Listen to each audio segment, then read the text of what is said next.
This is the 10% Happier Podcast. I'm Dan Harris.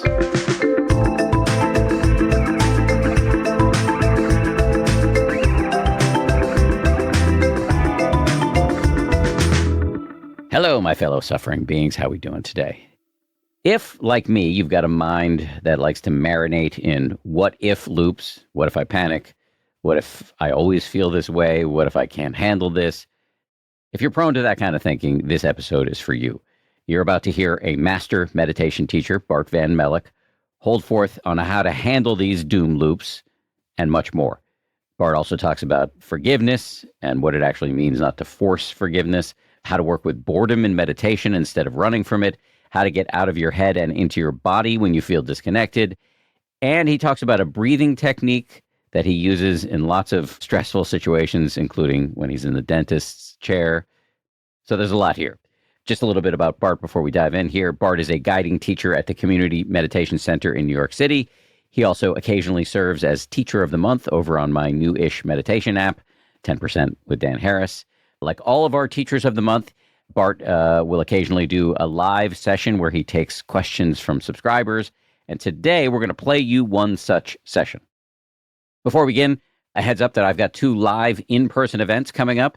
On May 17th, I'll be at the 92nd Street Y in New York City. I'll guide a meditation, take your questions. Specifically, I'll focus on how meditation can be truly helpful and not self-indulgent in these fraught times. And then coming up on October 16th through 18th, I'll be doing a weekend event at the Omega Institute in upstate New York. It's our annual meditation party.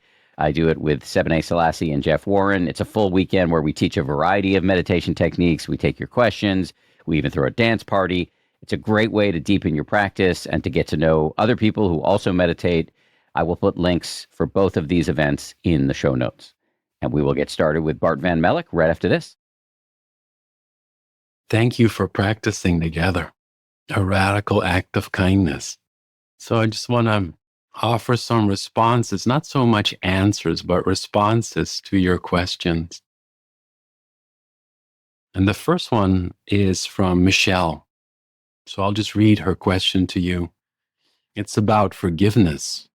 The times that I find my mind uselessly running those old tapes is usually about an interaction with someone that caused me to know that I cannot work things out with them. And I want to forgive them and myself so I can move on already. But I'm not sorry for the words I spoke, and I don't believe I will ever be. Selfishly, forgiveness is what I need for my own peace. And my course of action has been metta, which is kindness in the Buddhist language. My course of action has been kindness to them and myself. And the question is, can you speak to this? And if there's something more or different I can be doing, I'm ready for new challenges, not the same old boring ones. Thanks, Michelle. I like that last piece, the not same old boring ones. I think it's really important to be creative in your meditation practice. And ultimately, the question to what practice is the best is about what works for you in that moment. There's not one way to always address experiences because they're always changing. And so when it comes to forgiveness, in my particular experience, I've noticed that it's a process. And sometimes I try to use it as a way to get over things. Just like mindfulness. Sometimes in my practice, I have this hidden agenda, like, if only I'm mindful of it, then it should go away. If only I really forgive this, I should feel better. And so I would really kind of be careful if there's that sense of bypassing happening with this really heartfelt wish to forgive. And maybe also to keep listening to these old tapes of regret. I think what this practice allows us to do is also to change our attitude to them. So if you go through meditation practices and it feels like you're reliving the same thing over and over again, if you can do that, it's actually really powerful because it empowers you to keep being with it And over time, this bearing witness will move us towards a different attitude to it. And so with forgiveness, I would definitely not force it. But maybe sometimes when you see the old tape again, Michelle, and this is for all of us, notice, how am I holding it? And maybe something has shifted. And maybe then see if that might feel like a sense of forgiveness. Ultimately, forgiveness is about giving up all hope for a better past. And it's a brave thing to do. But really give yourself time and creativity in this. I think that's really helpful. And knowing you do not need to hold this alone. So really appreciating you sharing this question, Michelle. Thank you. The next question is coming from Varsi. Varsi is asking, how best should I deal with inattention and boredom while meditating? I've been meditating consistently since the pandemic, but sometimes I don't feel as motivated to practice as I did in those early days when everything was new to me. I think we can all relate, Farsi, that the honeymoon phase of meditation practice will only last for a while because, as the Buddha said, all things are impermanent, even our initial hallelujah phase of meditation. I think boredom is actually really worthwhile looking into. I used to teach a lot of young people meditation, and I remember in the middle school, our topic was boredom. And I remember one kid saying, I like boredom. And everybody else in the group was like, why? And he said, boredom is not that bad. It's not that stressful. I don't mind it. And I think that could be a great attitude, actually, to recognize when it's here and then just see, what's boredom like? And in meditation, there's two really important questions. The first one is, what is this? And so you might go, boredom? And then the second one is, how does it feel? How does boredom behave? How does it manifest in my body? Those are the most important questions in practice. Not so much, why am I bored? That can easily trigger us into a lot of more thinking. Now, what I found really helpful is to see that boredom is like a wave. It comes and it goes again. And the more you see it in your practice, the more helpful it also is in daily life. Because why do you pick up your phone or device often? Probably because there's some element of boredom, of not really knowing what to do, and then just start looking for something. And so in practice, you can actually see that your mind might start looking for things. So become curious the next time when you recognize boredom, and then just go, what is this? How does it feel? And notice that it's impermanent and actually not that stressful. Yeah. Thanks for that question. Oh man, I already acknowledge that I can go through all of them, but I really appreciate sharing them, and they're really helpful to read as well. The next one is from Heidi. Heidi writes, please, can you help me understand better how to get out of my head and into my body? I am feeling so detached and disconnected from my life and the people in it, which is a lonely place to be. Everything I'm learning through meditation is about connecting with the body, but I'm still struggling to understand what that means and how it helps. And being part of a community like this is a really big help in not feeling alone. So thank you. I just want to start with that last piece, Heidi, and honestly share with you that without community, I would have stopped meditating 25 years ago. And I really love the Buddhist teachings. I'm kind of a geek in that way. And there's one passage where the Buddha is sitting next to his cousin. And his cousin, Ananda as his name, was also his attendant. And he's telling the Buddha, he says, look at that huge group of disciples that are all doing their thing. Isn't this practice half of, this life that we're leading? And the Buddha goes, Ananda, no, don't say that! Exclamation mark. It's the whole of this practice. Friendship and community is the whole of this practice. So Heidi, you're really pointing at something really important. Being part of community is a really big help in not feeling so alone. Now, what I've learned in community is also to listen to all the different voices, and everyone is in a different social location, yet very often there is a sense of a connection somewhere.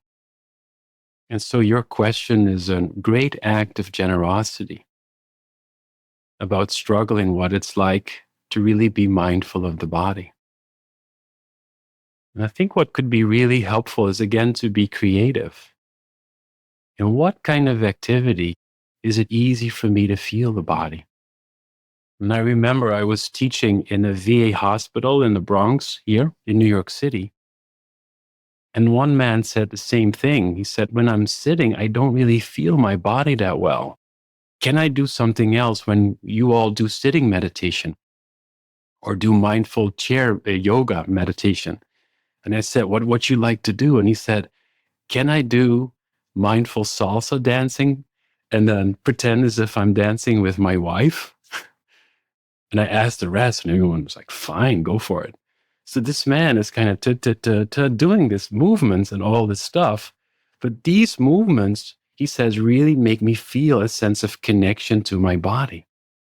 And so Heidi, and for everyone really, I would highly suggest finding ways to feel that sense of connection with your body. And for me personally, it's swimming. And I'm maybe a strange person for many of you, but I swim year-round outside in Coney Island in New York City. It's really cold. But when I feel coldness, it's easy for me to feel the body. And it's really important to do so because in all the meditation instructions the Buddha gave, he so often started with the body. And so, Heidi, I would highly suggest, what kind of activities do you do that you can easily feel that you are embodied? Another one I do, it's maybe strange, but I love mindful vacuuming. And I'm really in my body. I did it before this session because then the session goes better when I'm in a clean bedroom. And so be creative when it comes to that, finding ways that you can connect with your body. And also, you said that you feel sometimes disconnected. Maybe that's also the system saying, like, I'm overwhelmed. I'm not available right now. Maybe sometimes what kindness would do is to realize I feel disconnected even from the people close to me because I might need some time to come home to more internal awareness. I think that's a really important intuitive listening that the practice can give us too. The next one is from Anne. Hi. Tips for speaking back to negative what ifs and speaking back to obsessive body scanning outside of seated meditation fueled by anxiety. What if I panic? What if I always feel this way? What if?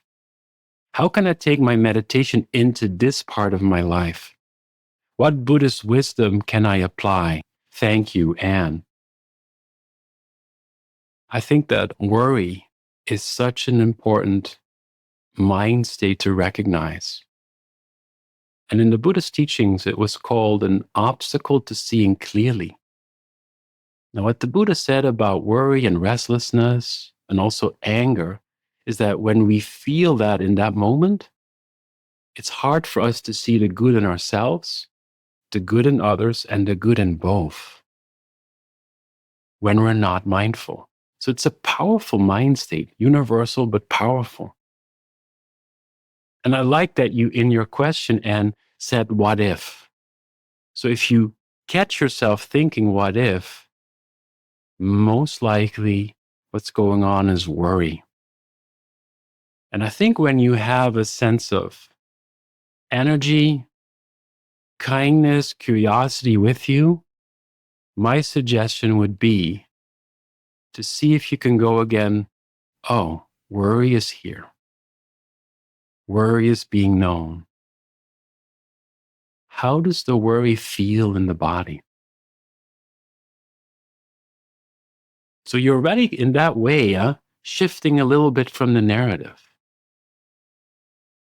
For me, for example, when there's worry, I feel a lot of tension around the temples, often the jaws clenched, and I feel a tightness, a little like right here in the chest area. So if you have the energy and curiosity and kindness for it, explore it, just like boredom, just like any other state.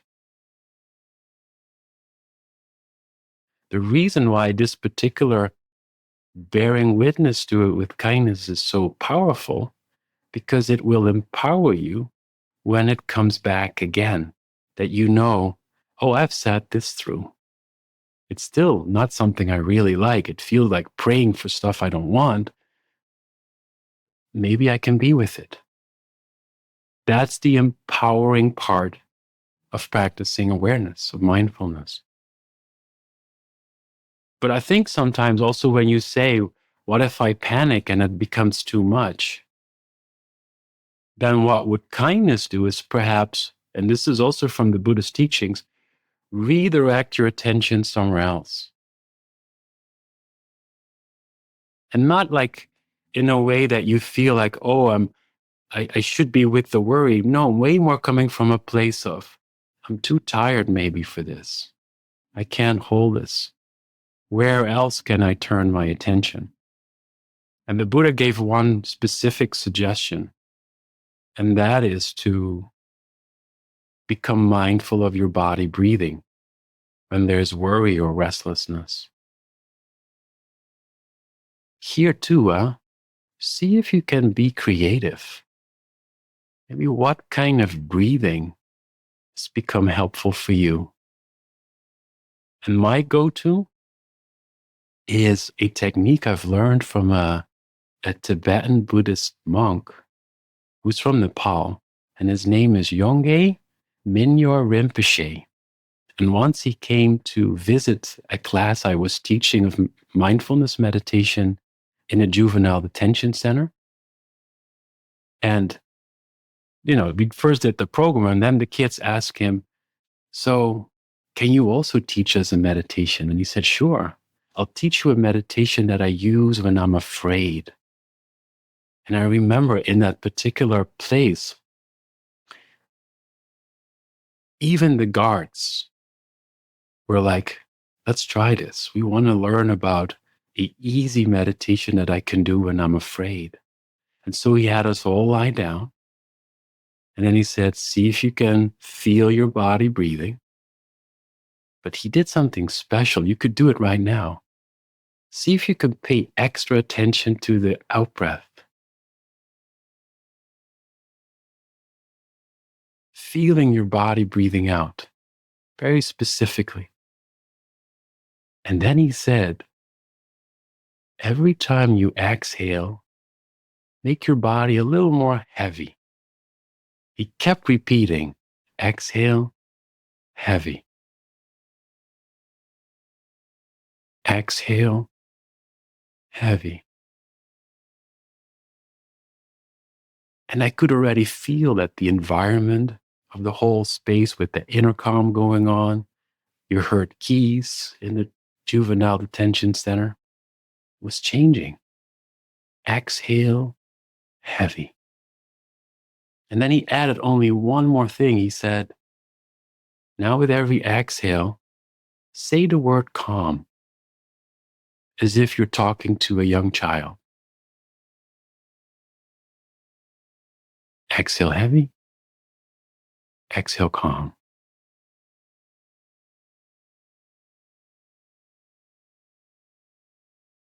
or any other word that has a soothing impact on you. Because the exhale, in and of itself, is already a relaxation.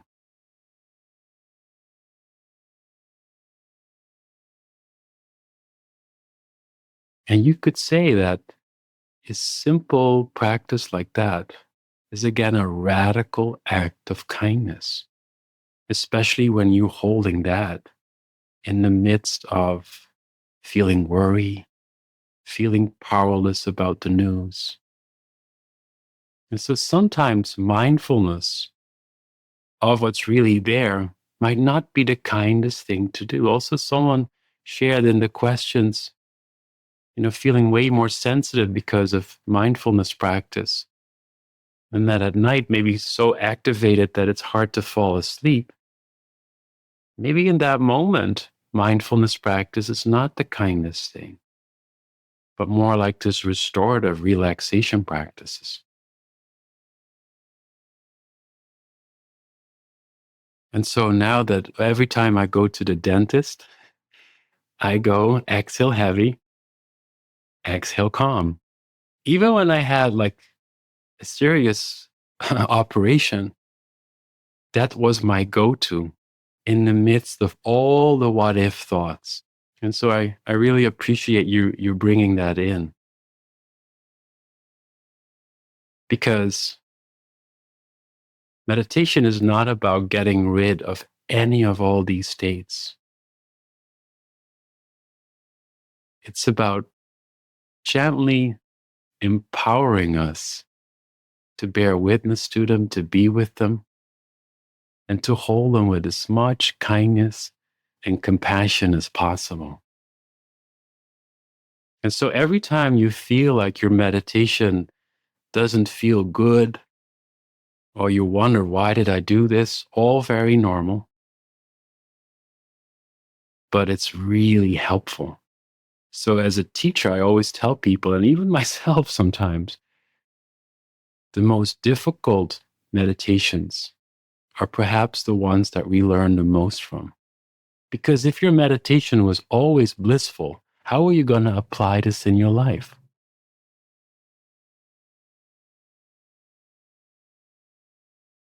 I'm aware of the time, and I want to acknowledge also other time commitments that you have. And so I want to thank you for your presence and all the questions.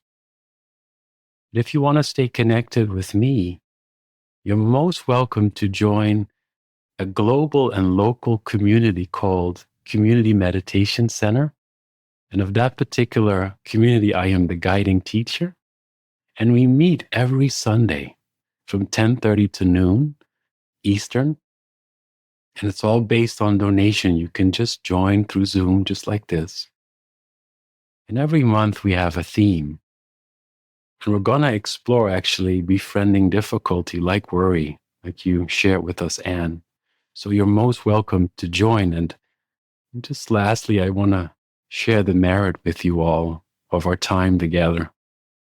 This radical act of peace revolution, of coming together in community. I just first want to invite you again to drop the question and see what arises. What would kindness do right now? What would it do for the body?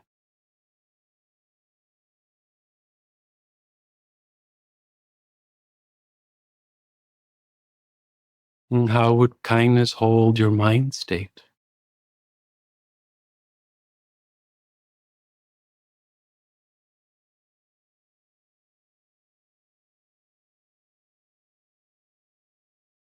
Kindness is the greatest protection in the entire world.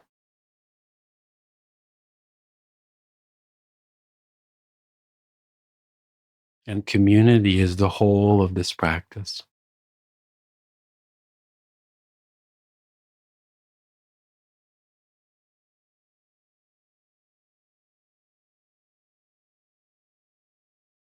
So may your time together be a cause and condition for inner peace and for much needed outer peace. May there be peace.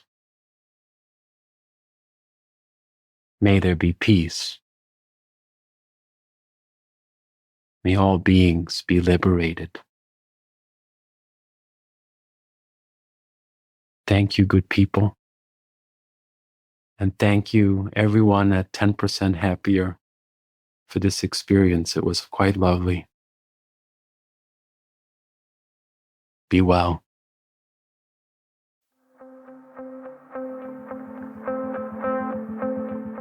Thanks again to Bart. He did a great job with that.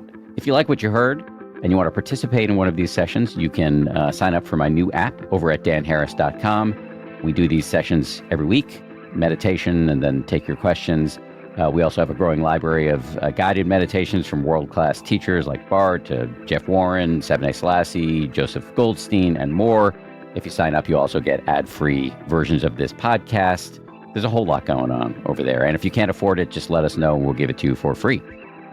Finally, thank you so much to all the people who work so incredibly hard to make this show. Our producers are Tara Anderson and Eleanor Vasili. Our recording and engineering is handled by the great folks over at Pod People. Lauren Smith is our managing producer. Marissa Schneiderman is our senior producer. DJ Kashmir is our executive producer. And Nick Thorburn of the band Islands wrote our theme.